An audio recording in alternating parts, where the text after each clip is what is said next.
台面上展示緊啲產品，係掛住咗啲貼嘅，咁有貼嘅啦，同埋有釘一掛住喺度。咁呢家呢個 setting，我哋就叫做鬆毛。點為之鬆毛咧？因為呢度個櫃有一個嘅天線，依家係設定咗叫做鬆毛。個鬆毛嘅意思就係啲產品喺佢嘅覆蓋範圍以內就唔會響。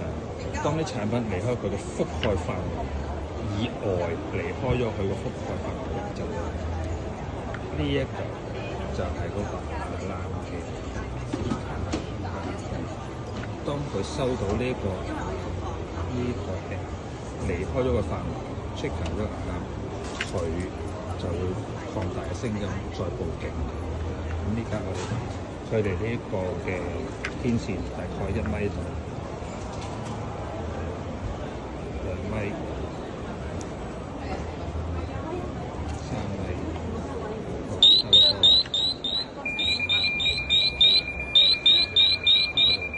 當我行翻埋佢個覆蓋範圍嘅話，佢就會收聲，就會識咗。咁我哋可以照咁放。